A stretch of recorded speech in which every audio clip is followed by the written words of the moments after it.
You know, with not too many top tiers in this game have a struggle out of shield game, but Joker, the only options he have is like this really unorthodox footstool gun, which can be really technically demanding. So my man is going to have to be willing to let Cola swing on him quite a bit and just win out the neutral for his openings. If Ryan has already infiltrated that space where he can safely shield pressure, like there is no tomorrow, then that means you've already let him be a little bit too close. But that's exactly what Cola does. Quite a bit out of shield game. Dodge in, but Arsenic just manages this a bit. For Arsenic here is going to be the saying if Arsenic gets it, he gets like a neutral into like a forward. It's true. And I want to make that was a very situations at all. If Cola gets that jump in, his damage output is going to be insane. If Arsenic gets it, he gets like a neutral into like a forward.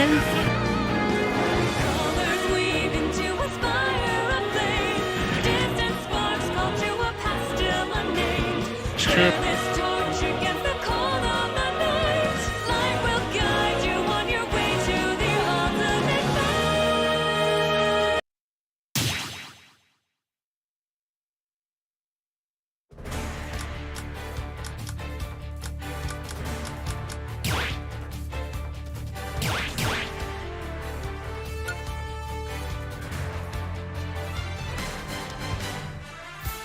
Elite Smash!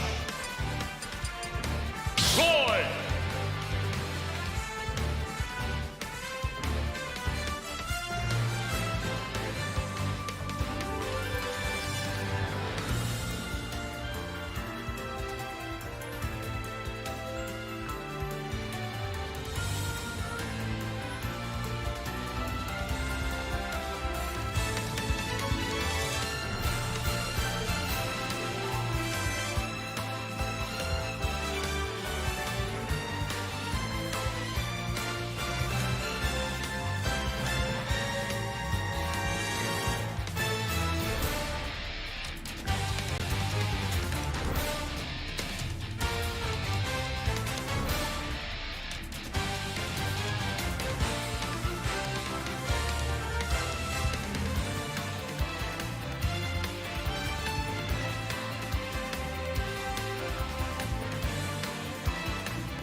And I want to make that was a very cute cop.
Output is going to be insane. If Arsenic gets it, he gets like a neutral into like a forward. It's true. And I want to make that was a very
Cute combo right there by Cola. He wanted an out-dodge. He backed off. He was looking for the directional out-dodge in, but Arsenic just managed his disadvantage options well, played solid.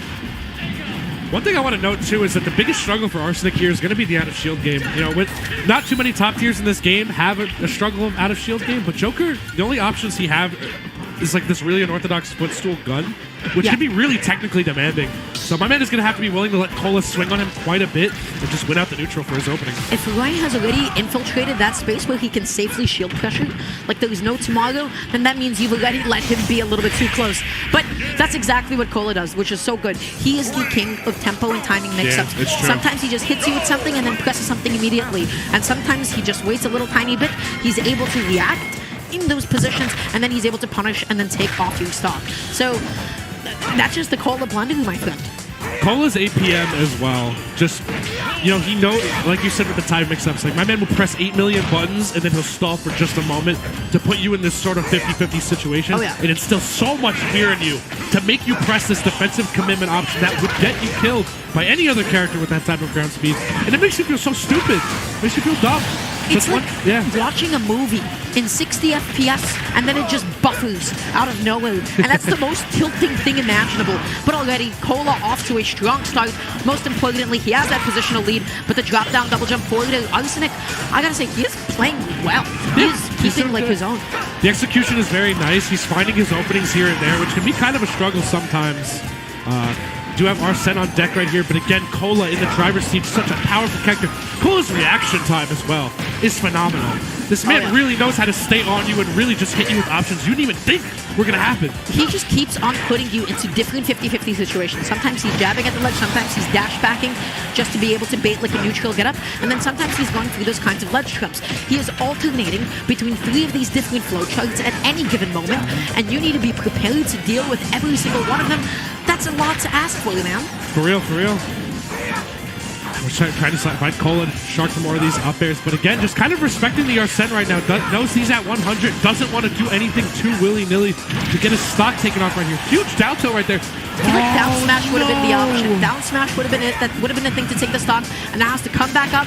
Now is stuck at the ledge here, but finally Arsene is gone, which means you have better recovery mix-ups. Arsenic there maybe predicted a very high up B to try and get the counter, but honestly could have frame trapped that second bear right there. That would have taken Cola's first stock off and still kept the Arsene in his favor. Now he's without Arsene on kill percent right now. This is looking dicey.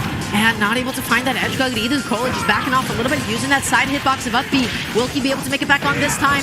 Arsenic just going through really non-committal stuff, but you have to commit to something eventually if you want to get that stock off. Cola keeps mixing up his timings off of the ledge. He's not being predictable, but then drop down double jump side being a little bit of a risky option. That was really well played by Arsenic right there. Just respected all of the shield pressure entirely on Cola, waiting for Cola to realize that his spacing wasn't safe. Cola gave up all that space and stage control, and Arsenic capitalized right by the ledge.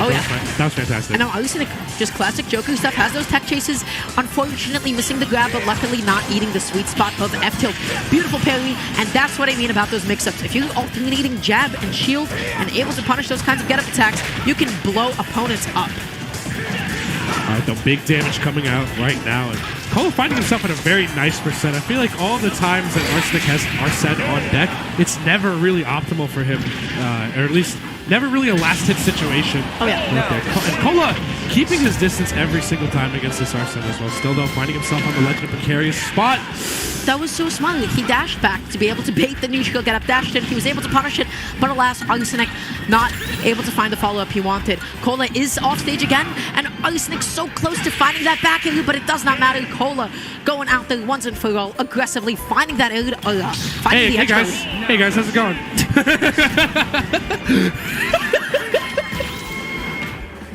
Zombie District jump scare. My friends, after they'd say they don't want food, and I crack open the 10 chicken nuggets box.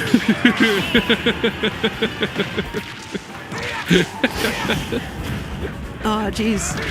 Cole looking locked in right now, though. As he does always. Yeah, it's if he's true. making an upset, he is making sure everybody knows that. If not, well, this is another day in the job. Clock in, clock out. It's true. 2 games to 0. He's doing good. He's doing Cola things. Use code COLA for 10% off on this stock.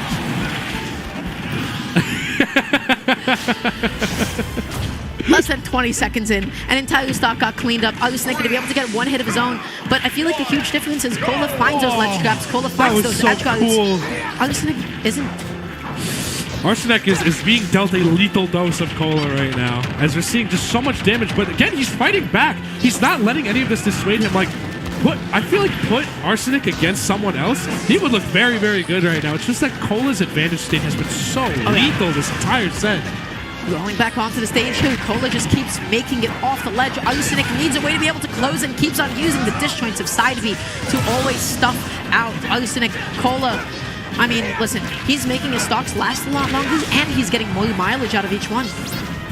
Yeah, I want to make note too. Cola is also just knowing the time to back off. He is not just going, crazy on the shields. Oh, yeah. He is doing his pressure very safely and smartly, where he knows that Arsenic is not going to be able to punish anything out of shield, and then he's going to back up. Still though, big regrab. That's going to get punished in spades right here. Yeah, and Arsenic knew because of how far down Cola was, his side hitbox wouldn't be able to shake under the stage. Arsenic messing up his out of shield option a little bit. He is still alive, but keeps on coming back on a little too aggressively. Yeah, you just gotta respect it, and it's tough too, right? Because Cola's ledge trapping is also phenomenal as well. You just kind of have to pick your timings and mix them up a little bit right there. The ledge is a disadvantageous position for a reason. It's because you lost stage control. Still though, Cola, a Picasso with this character right now, just with each stroke of the sword, adding on more damage as it goes along. Okay. Oh, and then with every whiff, Arsenic just gets hard punished every time. And again, just always with these aggressive options on shield, Cola only missed that punish because he ended up being in the wrong direction. With a neutral in Arsenic's face, the biggest thing in neutral against Roy, you have to be able to bait like a rising neutral in, dash back, and then punish it with like a dash grab. Looking very, very good for Cola right now. My man's is looking poised. No Arsene on deck. I feel like Arsenic has not been able to maximize any of these Arsenes because Cola's pressure. Cola just has no fear in his heart. Oh, yeah. Okay, dipping out there a little bit and almost catches that air dodge too. Arsenic had the right idea. He's had also those edge guards almost so many times. It's just that Cola is able to bail himself the last second every single time. And an excellent backer to cap off that set. A good set between both, honestly. Arsenic had very good moments, just off on the timing just a little bit on some of them, but that was winner's quarters of the pool. Arsenic still has a very good chance of making it out. Yeah, I think he played really well. At the end of the day, you are fighting Cola, so that's kind of tough. You got to hold that. But then also, between the two, I feel like the biggest difference is what? Cola's ledge trapping, of course, was super solid. He knew when it was his turn to press. When it wasn't his turn, he was going for a lot of like shield flickers to be able to get like parry punishes, which caught Arsenic being a little bit too aggressive off of the ledge. Of course, you want to be aggressive off the ledge against Roy. You want to stop him from setting up any sort of meaningful ledge trap, but Cola was able to capitalize on that. Similarly, when it came to ledge trapping, when it came to edge guards, Cola always just came out a little bit more on top. Whereas I just felt like Arsenic really wasn't able to punish an up B. Cola kept drifting out. You need to overshoot those back hills. You need to get close enough, and you got to make sure that timing is tight before the up B comes out. Yeah, I completely agree. I mean, it's just that every time Arsenic had a winning position right there, something went wrong at the very end. You know, he did the hard part of getting Cola in that spot. It's just about finishing your food at that point. Yep, exactly. If not, it comes back to bite you. and that's never a good time. So Cola, of course, he did Cola things. He played good. He played beautifully. He's going to be moving on throughout the tournament. And now I feel like we actually have a bit of an exciting set coming up ahead of us. Representing MDVA, we have the one and only Peanut going up against Deathspade. The nut. And Deathspade, someone who has had a pretty decent year so far as well. Repping Bayonetta and Sora, as well as two very strong characters in their arsenal. Peanut as well. Phenomenal. Just going in and out of every region, grinding his tush off, just going out there and putting Little Mac out there. And now the best Little Mac, I feel like, undisputedly at this point. Yep, and he has the results to prove it. I believe he has that win on an Anathema from the Alabama event, similar.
Now the true battle begins.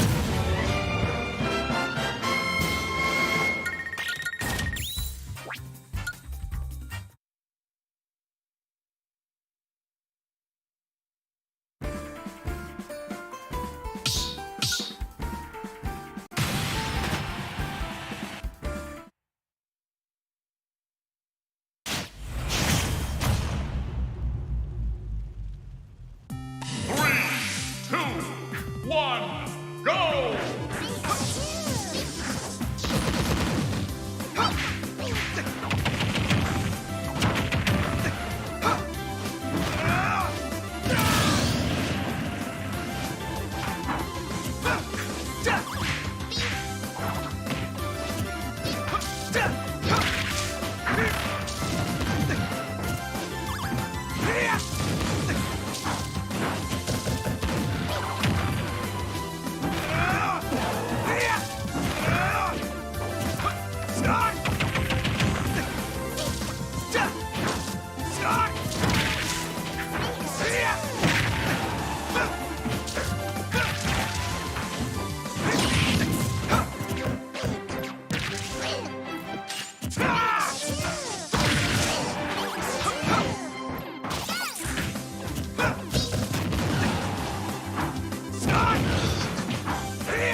It worked, but did not take the stock. And Vendetta's like, look, it's still my game plan. What's up? What's up? This is what I was saying when I was saying Vendetta is playing Street Fighter. In the corner, it's looking like Ken has you in the corner. Just keep you completely locked down. Cola, though, is playing some Smash Brothers and traded. It could be worse. It could be worse. You're still in it, but maybe. Are you? Yeah. Just has gotten most of the advantage state on Cola. Oh, upping through the F tilt is going to be a huge reversal. Whoa! Yeah. Actually beats out the startup of Falcon Dive there with just a raw jab. Such good timing and with fatality. One big thing. Generated the offense. Yeah, I'm a little. I would love to ask Centro what's the thought process behind choosing this stage. Cola's a very, very aggressive player. Roy's very fast. You would think that he would want a little more space to, use the lasers, use the gyro, things that nature to run away a little bit more. You keep talking about the big frame, Koopa. It's just like Cola hits a button and Rob's large enough to get hit by it, and it doesn't matter what button Cola's doing. Yeah, man, big frames, big problems for sure for Citro here. Is the jab, the F smash. Oh no, man! Quickly, but here comes a juggle from Cola. Here come these fastball up airs to continuously reset himself on the platform while not giving fatality the same opportunity. Jab comes out again. Oh! He's not dead, but he very, very close. No, he's dead. All right, here. Goes for the side B right into the back here. Clean stuff with Tilde, man. And what's funny was, before I knew who Tilde was, I was in his stream chat a lot. And I just always thought to myself, I was like, yo, I don't know where this guy's from. So it picks it right back up with side B. Very creative stuff here from Tilde. Okay. Up air from underneath here. The down air backs off. Now, very smart. We're going to go ahead and roll out there that time. Probably expecting Cola to bank on. Yeah, oh my God, yeah. Getting anything off it. We've been seeing the Roy's do a lot of that, and none of them really connecting. The up air keeps the juggle going. No, Tilde fights his way down to the ground with Dare. And it's just so close. 2% between them yet again. Cola with the up B to fight off some pressure. Been making a lot of use of that in this top 8. All the Roy's have, or rather top 16. God damn! Finally just seal it all out. And we're here on tournament stock. Cola's just racking up damage. Don't do it. Don't do it. Isn't even going for the gyro. I am so scared. Sin looking like a very huge lead could have came out of that, but just like that, Cola is going to go ahead and seal out that stock. There's the forward air, trying to get the whip punish on the side B there, but wow, all these weird sour hits here. Oh, into another grab. Cola racking up quite a bit of damage here. Run it back. Oh no! Cola with the duck. Final hit. Yeah. It's not actually final hit, but final stock at least. Yeah. Oh my gosh, is he dead? No. Okay. It felt like it. Chat would have died. Okay. No, I mean under. Whoa! Chest smash. It looks like it's a little bit moist in here because it seems like Cola has just turned up the temperature, turning up the heat. He gets the lead. He almost had it just a little bit too long there. Oh my God. A little bit, kind of tries to catch with the outside. Oh no! That play was a lot better this time. I think before, a lot of it was Centro kind of swinging too preemptively and Cola just punishing hard forward. This time we saw the shield come up and we're seeing a lot of punishes that are working out. Which, I mean, the answer, Cola could grab more, wait longer. Probably not waiting. Oh, not waiting at all. Cola was kind of just running all over him at the very beginning of that stock, or of the game. Wow, and we're going to see literally a repeat. Oh no! Power smash. That was disgusting. That is 100%. I think DDD's kind of, given up the idea that he'll ever have a chance to breathe by picking the stage. He a bigger stage it might have been banned, but Cola's going to be in your face no matter how big the stage is. So DDD's been like, I'm going to go here. It's going to be a slight difference, but I think I got some stuff to make a mistake here. But looks like DDD might die here. Yes, he will. Okay. Situations though in Town and City. Absolutely. You could die at 39 against Cola. One of the best Roy main in the world. Down to a game 3 situation. Oh, that's gone. That's gone. Yeah, that's the Town and City. Oh, and the taunt from Cole. Smart stuff to avoid that water gun after using that jump and to get back to the ledge. Wait a minute. Little tap right there. Up B. I mean, look, Cola, I don't know how he did it, but he is directly back into this game, and this is looking scary. I think you're dead. You are dead. Just needed a little extra water right there to go ahead and push him past or too far away from that ledge. But either way, man, I think one thing that you can't. The more that I watch Cola, the more that I realize it really doesn't matter where the stocks are. Nice and honest here, Lucina and Roy. Two characters that are, of course, very strong, but also, you know, maybe not the most nonsense out there, at least in Lucina's case. Roy, we know about that side B. We definitely do the side B, and then, of course, I mean, literally everything else this character can do. Criminally taking stocks, at low percents. However, you know, the beautiful thing about these two characters is that they are pretty cut and dry. Of Cola, but that is no easy task because Cola is an entirely different beast. It's Cola. Absolutely. Like, Cola is the king of holding forward, right? He is more aggressive than almost any other top player, and he knows it. He plays so fast-paced and controls the tempo of a match in a way that not a lot of people can keep up with. But if there's anybody in this bracket who knows how to control the tempo of a match, it's Wadi. Side B out of the quality because why not? Big active hitbox. At some point, something will definitely connect. Wadi is trying to mash his way back down, but let me tell you, Cola is just on top of it, connecting uphill after uphill after uphill. That is 87% and connects it and smash. Dare to Dare happened. This is the grand finals. Yeah, I remember These that two one. were dominating the stage. I mean, Roy, they already were Roy players. Cola was a cloud. Cola was so stubborn. Yeah. He like didn't want to beat Mugen with Roy. Oh! I'm generally like can tell, but I mean, like right now, it's like I just like keep zoning out. Yeah. It's hard to see, like when they're in mid combo. Yep, GG. Summit is on the line. Both these guys were at the last one, but doesn't mean that you're invited to the next one. You got to earn your spot. That's what they're trying to do. Now Meister's taking it to small battlefield on this. Wants no more of that big platform in the center. Oh, God! Lord have mercy, bro. Now, you know, I don't know what Cola's tag has any meaning behind it. I just see the word kill, and that's exactly what he did. He just killed Meister. Kill and cleave. That's all it is. Just cleaved right through him. Good grief. This one, it might be wrapped up from the jump. We're not even a minute into this contest, Cody. And Meister might already be down. Oh, my Lord. He was threatening to be down 2 stocks. Not even a minute into this contest. See you later. Nice. Yeah, Cola will find that those extra few hits before he has to go for the recovery. Get that Luma out of here again. The Buzz not going to be able to do anything about that. Now he's stuck at the edge one more time. Yeah. Wait a minute. Don't re-grab that ledge. And he does. Gotta be careful. 3 times. I don't know how he got away with it. He did, but Cola's still remaining diligent in the chase down, in the pursuit of this stock, and he is damn sure looking like he's about to get it. These up airs are slanging and banging. See, and so was those back airs. So it's interesting that he didn't ban that. Maybe he wasn't aware that he should ban that. I don't know. I don't know why he took him to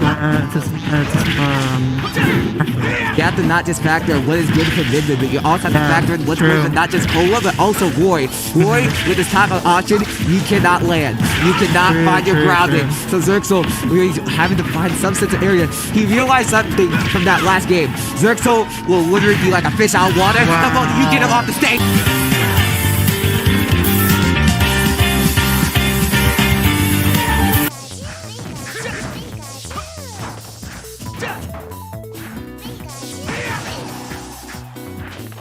What is up, everybody? Today we are going to be doing more Summit 3 analysis, Ultimate Summit 3 analysis. This is going to be focusing on Cola, who had quite a good run, although had a bit of an interesting situation, because Pool 1 had Leo, who obviously got second at this event. Then it had Adamus, who was obviously the sleeper, and Roy Day-to-Day is not a fun matchup, and Dark Wizzy, who underperformed quite strongly. He underperformed quite strongly. So his pools matches weren't really anything to watch, at least in terms of analysis, because it was just either he's getting outplayed by Leo or he's outplaying the hell out of these other 2 people. So I'm going to be focusing on his gauntlet match, his match with Mars, and his match with Meister. That is going to be what we're focusing on. First up, we have a Buzz angle that I think Roy's accidentally get the non-2-frameable angle like pretty consistently. But already kind of even, but again, this is the part where up out of shield is going to be so good as well in this matchup, so Cola's just also fast as hell. Obviously, I did another analysis on Cola quite a while ago of his InfinityCon run, so I know he's super fast, super good, obviously. Considered one of the best players in the world at the current moment. So, like, obviously, nothing to sneeze at. He's super fast. The Buzz covering that go in, though. Oh, I love that down air. Good whistle by the Buzz, but still. And then Uppy not gonna kill. I just want to, like, look at that down air again. Love that downer. It's a way to like just kind of catch people who are trying to jump at you. I know Pyras like to do it a lot because they got like downer up smash and stuff for downer up air. But this really good. Unfortunately, didn't get the spike because I'm pretty sure if I got the spike, it actually would have comboed into something because it would have gone down and then up even if it was stronger. You know, one of the main, like, not great thing about Roy is he can't really edge guard. He basically has, like, the run-off fair, and that's going to be about it, or, like, drop-off double-jump bear. But if you don't have the time to set off the drop-off double-jump bear, you're not really going to be edge guarding. So a lot of this is going to be ledge traffic in this matchup. That was really good spacing. I know this is, like, nothing technically happened here, but, like, backing up out of the purple Pikmin is actually so hard to do. It's something that not a lot of players try to do, even avoid the purple Pikmin. They try to shield it or swat at it, or for the most part, we just get hit. So that was really good. Obviously, Roy's speed allowing him to do so, but that was actually super clean. And it killed, or no, it didn't. You know, it put him in a good position because now he knew that he could run forward without the threat of a thrown purple Pikmin, which was amazing. Committing pretty hard to the right, but also I don't blame him because in this situation, you're still pretty comfortable with Roy because it's just, you have all the offensive pressure. Like, Dabuz has to back up here, so you can just kind of take stage and then nair or something, which I'm pretty sure is what he does. Yeah, exactly that. He doesn't nair, but whatever. So I actually like this DI too. Other characters I wouldn't think it's optimal, but DIing up and then double jumping out, it's kind of hard for Olimar to punish Roy's landing arrows unless you got like a really good dash grab, but also I don't think Dabuz has a blue right now, so you're not really scared of it. Yeah, the yellow or the red just died, so blue's coming up probably. But you just don't have access to blue, so you're not really scared of this, so you can just double jump and then land with a fair, or if the buzz is even there, and if not, you're fine. I'm so glad that I eventually convinced everyone that Roy was a good character. Or not, I didn't do it. I'm glad that, like, I thought Roy was better than Chrom for literally, like, forever. And then people were like, no, Chrom's better at the beginning of the game. And now it's just...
It's like, I don't know, I think Roy was better. Like, I started to think Roy was better. Like, his run-up shields were so good.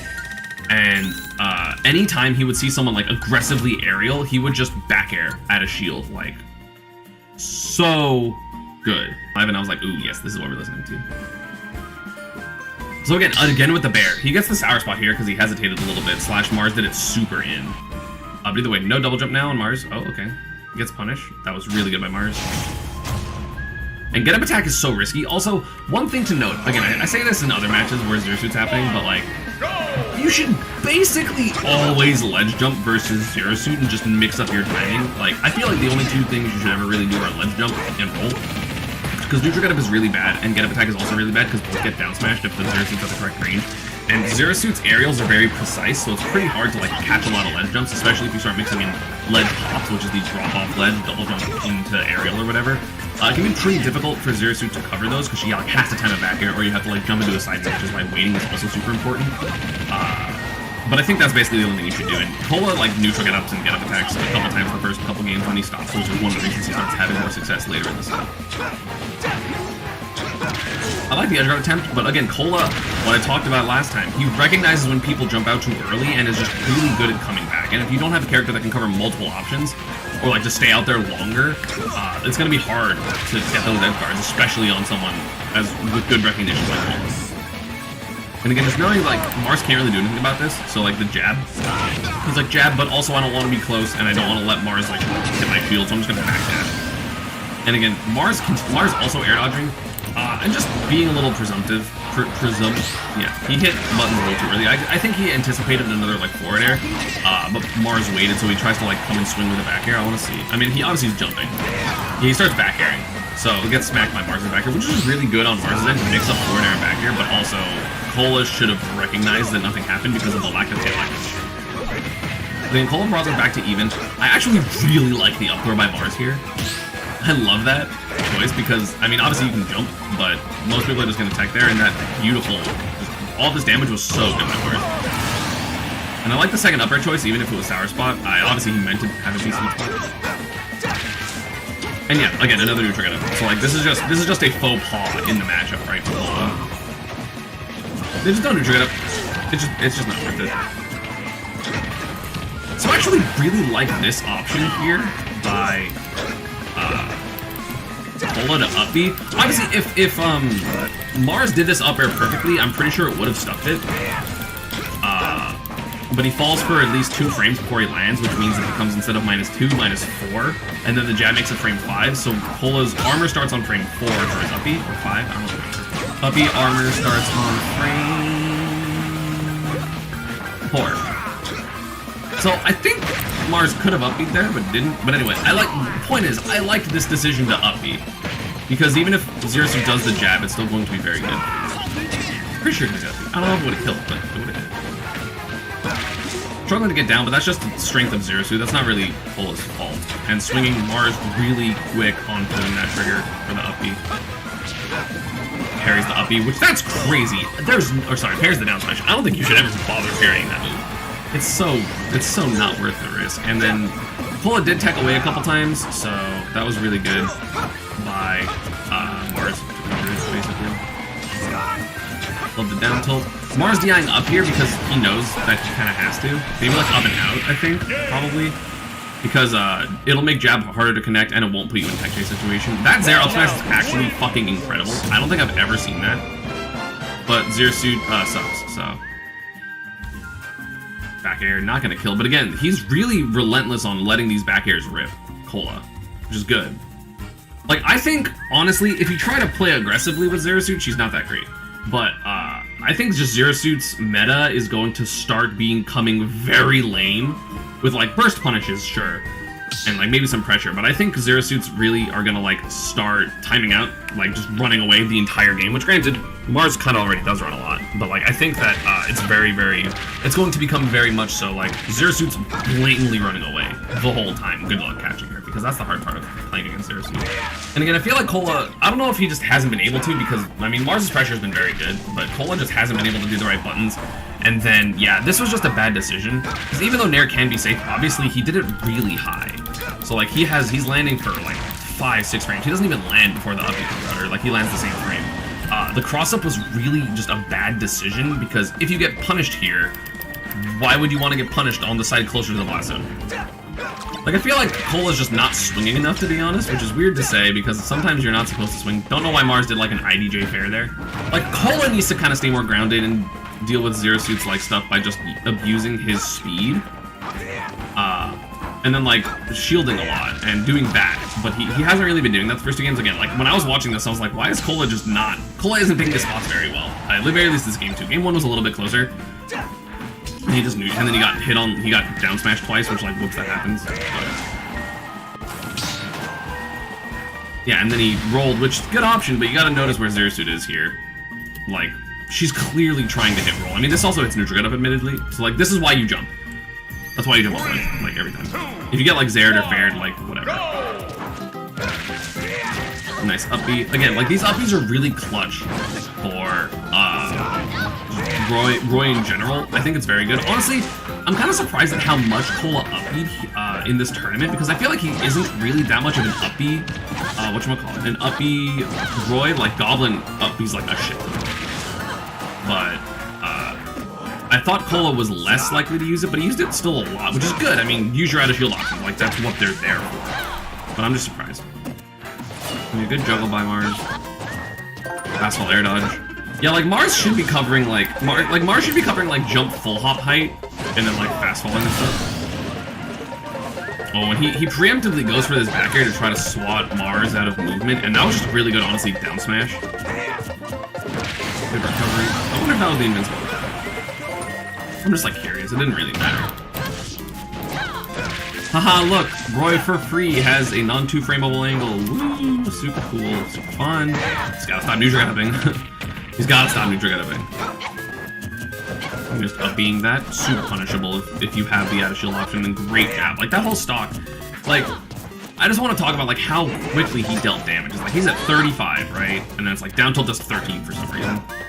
And the reason up B is so good for Cola and Roy in general, it does a shit ton of damage. So he mashed out a disadvantage, covers that. That does 22.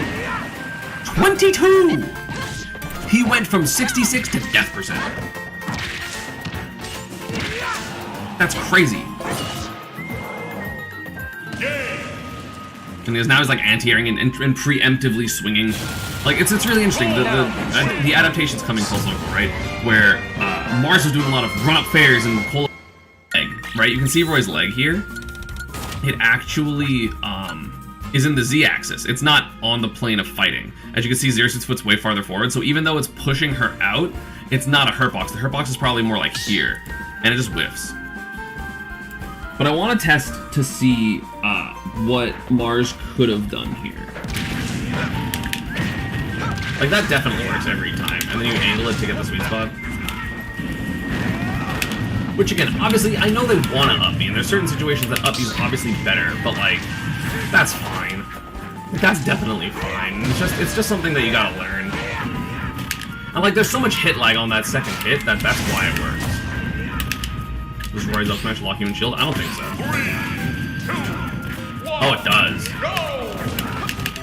Yeah, so that's free then. Oh, well, maybe if that wasn't. Yeah, so that's free. So this was a very Leo-esque sequence. I'm pretty sure this happens at Genesis, and then Mars like runs off, gets an air flip kick. But the Battlefield platform's a little too wide compared to where he was on the PS2 platform when he did it to Leo. So it didn't work. He's juggling, getting hit by down air because it's down air. Down air's just so good. Beautiful double parries, or like parry on both ends. That feels definitely punishable on shield. Cola didn't recognize that he could have, because like Xerxes forward tilt's pretty minus. It's minus 15, so you definitely can even like mess up and still get like up B. And again, misses there as well. Because again, it's the front of up B. So in this situation, again, you got it. Again, you can't down smash, like barely, unfortunately.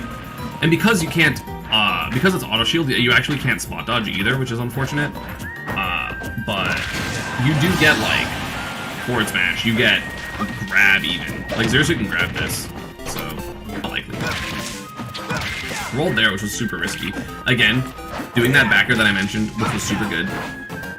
I'm just like, oh, you jumped to the other side of me. Granted, he could have got punished for that one. Almost dies. Like, this almost was a 2-stock. But, didn't do the stutter step enough to get the sweet spot, or even the mid spot. Beautiful counter as well. Love that. If you have the time to react, why not? Really good, backer there. Honestly, what Cola could have done if he recognized was he could have gone full hop, nair, dash, up smash for the game, but also that's really situational. Probably no one's going to be aware enough to do that. Love that up air. And didn't react to the air dodge. I don't think, like, I'm pretty sure he was waiting for it, but didn't expect Mars to give it to him. So he was like, oh shit, he actually gave me the air dodge, and then up air late. And again, that's the same back air. I'm kind of surprised that one missed. Oh, literally 1 frame late. That sucks. Literally 1 frame. Beautiful momentum here by Mars. Xerxes is still a scary-ass character, because I would have done the exact same thing. Like, if I was playing Roy, I would do the exact same thing Cola did here. No air dodge there, which is good. Forward tilt. Got scared. Got scared and then died. He just fast a little too low, obviously. Like, if he up be like here, even here he would have grabbed it, but waited, you know, a couple too many frames. kind of unfortunate for Cola, but still overall played well, except for, you know, a couple flubs. And now we can talk about... So now we can talk about the last set that we're going to talk about for Cola, which is Pin versus Meister. So again, a lot of people showed this weekend against Meister. They really understand how to play the mid-range versus this character, and I don't think Meister was overcommitting nearly enough this tournament to like catch people with backdashes, but the sword character is going to be why it happened, you know, and I've been realizing that even as Pikachu, but obviously Roy is going to have those tools because Roy's super fast and of course has super strong aerials. So again, just punishing the Nair. Jab F smash almost working, but good DI by whatchamacallit, Cola. I don't know, dude, messing with Meister on ledge, this is not worth it. This is never worth it. Ledge hop Nair is so stupid. Like, it's so good for Game Watch, it's just not worth it to mess with it ever. Like, I will gladly be able to mess with it from here, thank you very much. So that was actually a high up B, he could have up B'd it, or sorry, a high Nair. If Meister does an instant Nair, you can actually tell based on where that hitbox hits you. Like, look how high Game Watch is, that's the final hit, this is super punishable. Honestly, like, that's a really big anti-Game Watch thing, is just realizing where his Nair is, because if his Nair is safe, it's broken. But if it's not safe, then you can punish it. But if he starts doing only safe Nairs because you're punishing otherwise, then you can just start, like, meeting him in the air. So gets the trump and then messes up, and I'm pretty sure immediately dies. Yeah, I remember that. I was like, that sucks. So, Lol got hit by the day one. That's a Smash 4 Mewtwo thing. Mewtwo would just go up smash, and then, like, Shadow Ball or, like, side B or something. Down throw a Nair. Can I tell you more about safe versus unsafe Nair against Game Watch? Just based on where you are, like, the lower an aerial is, the safer it is. So if you have a really high aerial, it's not going to be as safe because you literally have to fall for frames. So it becomes, instead of -5, something more like -8, -9, whereas that one was a safe one. Granted, it wasn't safe enough, apparently. It should have been. And what did Meister try to do something here? Maybe like up B? Or he tried to spot dodge, so it wasn't fast enough to avoid the up B. And again, another unsafe Nair. Cola suddenly recognizing it's super hard. Also, Meister's not shielding. Like, Meister needs to, like, do that into shield. But again, Cola just overall doing very well. I actually tried to up B that one because it would have been good, but he up B'd before the fourth hit, so he didn't have the armor yet. Grabs the ledge. Something that was also very interesting for Meister this weekend, I'm probably not going to do a video on him, but, like, he just wasn't going for edge guards. That was a good, see, he's finally doing low Nair into shield, which is really, really good. But again, Roy has that mix-up, especially on Smash Hold to go to platform or not. It's very, very ambiguous, very hard to see. And again, literally the first Nair that happened after Cola tried to up B it and Meister shielded, he grabbed it because he knows he's trying to shield, because Cola's been showing that he's been doing up Bs. So he starts shielding and then immediately gets grabbed. That was such quick adaptation by Cola. And that was a low up B. You might as well try sometimes to up B, because especially in that situation, like, you couldn't get pretty hard punished because, you know, of course, Meister's really, really good at punishing, but then reads the aerial drift. Because he just falls and A-lands. Well, it wasn't an A-land, he didn't auto-cancel, but still. Like, just really strong by Cola. Like, he just played that very well. And it's surprising because Smashville, in my opinion, is Game & Watch's best stage. So I was very surprised anyone let Meister go here. But again, that was a bigger overcommit by Meister, but Cola saw that he didn't already do an aerial or a dash attack, so he keeps running back, which was, like, so smart. Because a lot of people try to, like, dash backwards, do something, as opposed to, like, dash back again. Like, that was so good. That was ridiculous by Cola. Like, no one does that to Meister, except for, like, Lamb. And again, doing safer Nairs, but again, presenting the mix-up, because you sometimes have to do the option even if you're wrong, because it presents the mix-up, it makes Meister shield, it makes Meister guess, you know? And then that was a super high one, so he got up B'd. Which again is 22, except in that situation it was stale one, so it's 19. Whoa, only 19. Because that just has no lag. Like, I don't blame Meister for trying, but he got hit for it. And then it was holding in, so it was an easy... Or he was doing no DI because he was jumping, I'm not sure. And again, another up B on the Nair, right? Because this one is, instead of -5, it's -6, 7, 8. It becomes -8, and that's the frame you need to punish as Roy. So then now he's going to be going for a later up B, so I'm expecting Cola to start swinging in the air because Cola recognizes that super quickly. His like, adaptation is ridiculous, so I'm going to see him do more aerials. What did I say? God, he's so fast at it. He's so fast at, like, I'm going to scare them, I'm going to hit them for being scared, or I'm going to hit them for trying to adapt to what I'm doing. It's... His adaptation was so fast at the set. Goes on stage because even if he gets hit there, he's probably not going to die. Unless Meister hard reads and like dash back the eyes, or dash back over smash or something. He never does that.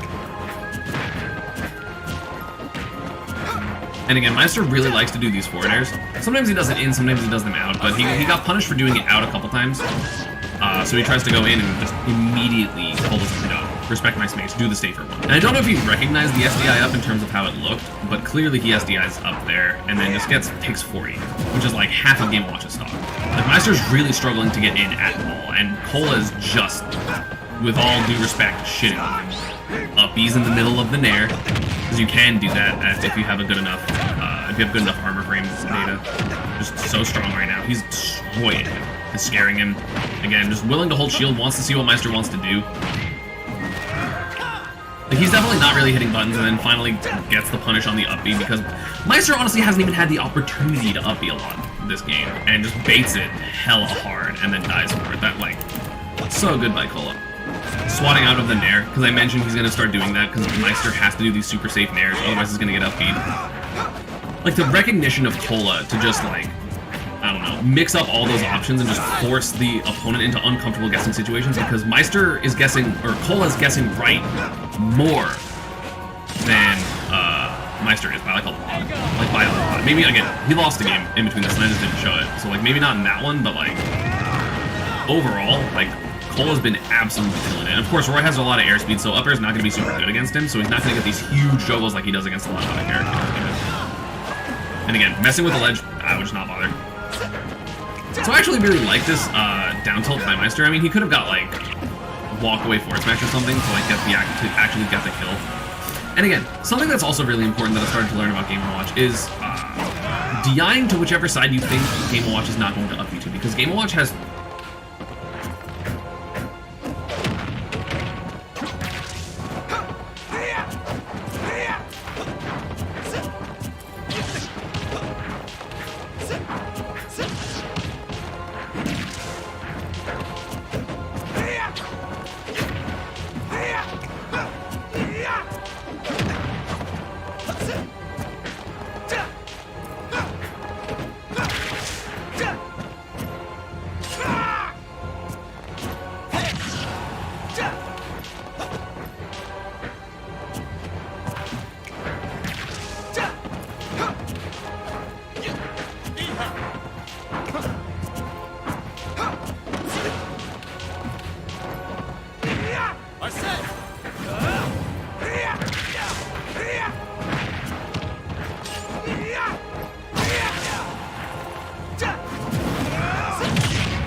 not an option.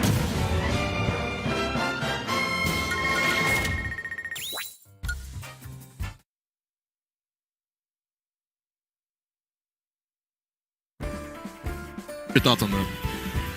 Bull! He went for the glory. He did a good back air. Oh, turn around grab. He was because he knew he wasn't expecting it. Oh my god! Oh my god! Roy's way too strong. Cola with the pop off. Wow! Everyone I love is here. Yeah, that was because you're next to me. Yeah. There we go. Finally, some good times. Get some sleep. He's playing very well. Very, very fast. Fatality, though. That was cool. Nearly had that. That was like last hit. I think Fatality should have just like threatened back airs and worked off that type of threat. Exactly. Because he's at like 130, he's just gonna die, and he's not. The thing is, he doesn't back air much anyway, so it's always gonna be like unstaled. I gotta say, the story of Cola going to the barber and the barber accidentally cutting off all his hair when he didn't want it. Wait, what? It's one of the funniest things. Wait, is that what happened? I'm pretty sure that's what happened. Wait, no way. I'm pretty sure. Wait, now that I mentioned it, his I'm hair like used to, 95% his hair was sure. totally different last turn, wasn't it? Yeah, I think the barber just completely messed up. Just like F my S up, bro. You know, just like he just. They always go, dude. The Roy players, they always do like the upward slashes, and then they hope you fall on them, and then they just upgrade a shield. And if you did anything that isn't double jump away, you get hit. Okay. It's pretty common at 0. Oh, he's like, okay. So the thing is, some characters in the game have an air grab, and a lot of people, what they do is they instinctively shield on the platform. So all the characters who grab, they always grab. But this time, he just jumped right after landing on the platform. Oh, you're dead. Oh, no! Part of it's instinctual. Oh, I like that. Oh, where's your coverage, bro? Oh. So. Guys, I can hear you. Sorry. Oh, back air on the. Oh, I have production right. How about? Hey. Oh, DIY. His low percent combos are actually really, really good. Dude, it's hard to hit. Oh, no jump. Bye bye. Okay. I always forget parrying's in the game so much. It is. This is the only game with parrying rather than perfect shielding, right? Yeah. It's always found interesting. It's only a 5-frame window. Right. It's the first 5 frames of shield release, but then it's not the next 6. It is super easy to hit this game. I don't think it's that good, to be honest. I think it's as good as a mix-up. Right. Me? Oh. I was a slingshot back here. Didn't connect, though. That's the second time Cola drop shield turn on grab. Knee. There's the knee. Fatality. I mean, what better way for two people who have played each other dozens of times, literally, than for it to go back and forth? It's kind of the Smash Bros. You want to watch. Alrighty. Who will budge first here? So Roy has a really good short hop. Oh my! So Roy's full hop fair, low key, is like super good because if you're not expecting it, by the time you see it, he's already starting his next arrow. I like that fatality. Connect that with a Raptor boost. Again! Up airs! Up airs! Up! No. Too far away. Both these players are not finishing their combos. Okay. That was good. He went for the nair to cover ledge jump. Oh, what are you doing? Oh, now you're on the ledge. Oh! Delay ledge jump. Pretty hard to cover. Oh. Both of them ledge jumping. Again, damn. Both of them been ledge jumping. Right there, Roy wants you to DI down or miss DI so he can get a tech chase. But if you DI up, you have to go for a jump reach. They're backing up, covering that. Tried to tomahawk F tilt, wasn't good enough. Cola's gonna pop off. Is he gonna try? Is he gonna get a beat? Cola's gonna bang on the table. Oh, okay. It's over. It's over. Whoa, strong knee! He says. Of all things, even Louis Money looked back. He's like, oh my god, I could nair, but it's cool to knee. Yeah. Weak knee also would have killed though, but yeah. Why not option select? When's the guaranteed hit? It's cool. Saucy. Very saucy. So those were 2 last hit games, 1-1. Right. Okay. Falcon. From fatality. I'm just liking how many strong knees actually able to hit. Even way off stage. It's really impressive. Yeah, and it's super good because in those situations, it doesn't matter which one hits. So it's good either way. Right. String of falling up airs from Cola to open up the game. Quick 40. A lot of the combos don't really connect at low percent, so they're just kind of like hit and run, feeling each other out. I noticed one thing about Goblin compared to other Roys, even though Goblin's not playing right now. Goblin, yeah, like they're like Goblin will take like all the up Bs whenever it's like a guaranteed up B. The other Roys don't have that as like a habitual instinct the same way he does. Right. Kind of like that, but he does it every single time that there's an opportunity. But sometimes Cole, I see opportunities and he's not going for the up B when it's guaranteed sometimes. Probably like a habit reflex thing. Is he gonna go off the fair? No. Is he gonna trump? No. Okay, maybe. These guys never trump. Well, Cole does, but not this way. Yeah. You gotta have pretty fast for that. So all these guys do. It's not that. Some characters, it's actually way easier than others. I don't think Puff can do anything with it. Maybe back here? You can, but you have to grab a ledge immediately after him. It depends when you're towing it. Roy always tries to show how to hit a fair and air zero. God, Oh, that's so risky. Risking it all, honestly. And he Well, might not really, because Roy doesn't have a good down air. Cola has some moves up his Up air? sleeve. Oh. Up air's so weak. I thought they were a lot stronger. And that. Is it 0.9? Do you imagine? Not the goblin. That's not savvy.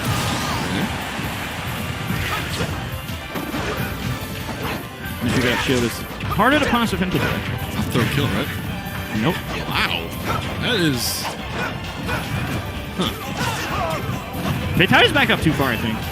Goblin can clearly see has he room to get up. Yeah. Oh my God. I mean, he's at 200. He's like, whatever. If I get it, cool. Right. 107 now for Fatality. Every time he shields in place, Cola and Goblin, they both do the run grab. Yeah, but I mean, it doesn't lead to much, so they don't care. The opponent doesn't care. Right. And that's why they instinctually do it. Like, yeah. Against a Nest player, you wouldn't do it. Getting that back throw is real scary. Okay. Damn, it's so strong. From the right side of the stage. That move is so super strong. Yeah. No. Oh, no, not enough. Oh, that sucks. Oh wait, this is a pivot point, Jason. Game 3, last stock.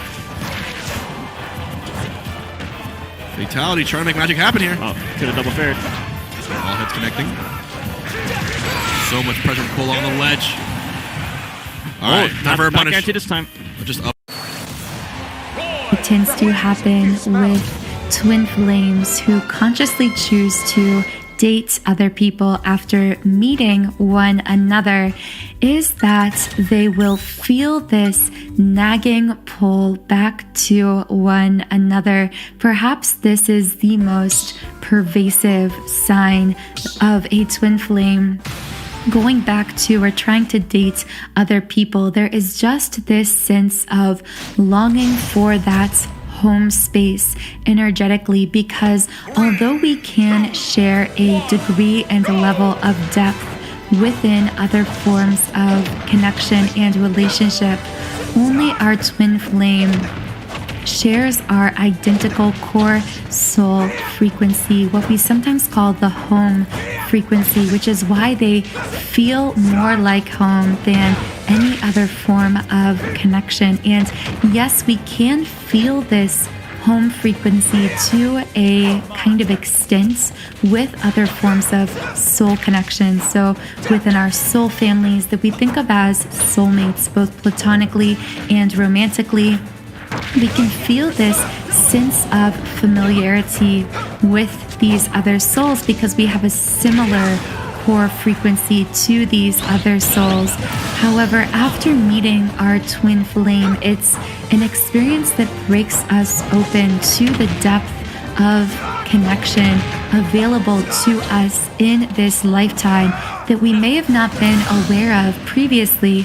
So the thing is, prior to consciously interacting with our twin in this life, we won't have the awareness, the full awareness that that kind of depth exists and is available to us. So we might feel much more happy, satisfied, or fulfilled without as much of a sense of longing for more depth within that connection, because again, we wouldn't fully be consciously aware that depth exists if we hadn't yet consciously connected with our twin flame. Now, the thing about this is, if you are someone who is destined to experience a twin flame path in this lifetime, and you haven't yet consciously interacted with or met your twin in this life, you will still have this nagging sense of longing that will seem to follow you through every romantic relationship. In fact, this is one sign that you are someone destined to meet your twin flame or be on a twin flame path, is that no matter. Smash is as wild as ever, eh, Joker?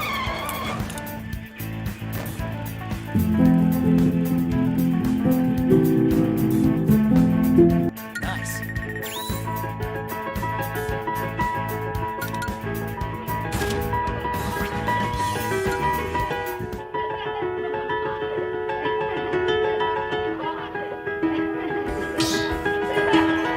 sais que le cœur a ses raisons. Je te vois partout dans mes visions. Des milliers d'étoiles nous regardent. Dans tes yeux je baisse ma garde. Où on va c'est pas important. On fera le tour des sentiments. Nos regards vont de l'avant. On s'amuse à toucher le vent. Ferme les yeux. Imagine qu'on peut tout vivre à fond. Comme la dernière fois. Ou la première fois. To see you shine. It's your golden hour. Je ne vois que toi. Comme la vie s'endort.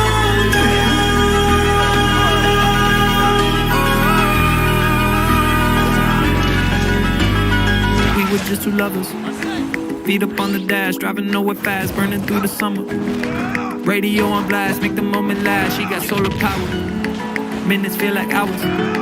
She knew she was the baddest. Can you even imagine falling like I did? For the love of my life, she's got glow on her face, a glorious look in her eyes. My angel of light. Je ne vois que toi.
Done and done.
matter who you date or how long you're together, or even if you get married and have a family with a person who is not your twin, even if you haven't yet met your twin flame, you will have this sense of, I just have a feeling that there is someone else out there for me that I'm going to connect with in this extremely profound way that is not like any other connection I've ever experienced. But the thing is, after meeting consciously your twin flame, not only do you have that sense of longing that was within your soul all along, but now you have overlaid on top of that the fact that that feeling you've had your whole life, that there was someone else out there for me, that I was going to connect with someone who would absolutely change my life in this profound way, that is now confirmed to your conscious mind and to the more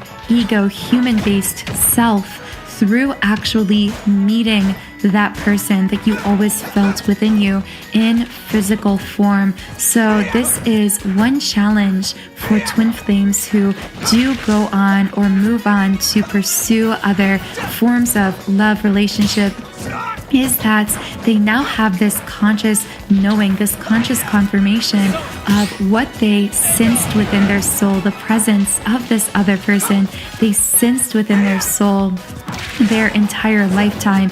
And it makes it very difficult to feel fully fulfilled and truly happy within these other forms of connection while they still hold on to this sense of knowing of the true identity of their twin. Now, in connection with this, the second thing that will happen to twin flames who pursue other forms of romantic connection or date other people is that they will have this jarring feeling of what if. They will often find themselves receiving constant flashes of vision, daydreams, even literal intense dreams at night where they are connecting in this alternate timeline with their twin flame. An alternate timeline of reunion in this physical lifetime where they are together or more consciously interacting or connecting with one another. And this, again, can feel very jarring to the emotions and to the energy. It can feel kind of like having one foot in two different worlds or two different timelines, because there's a part of you who is actively trying to move on and connect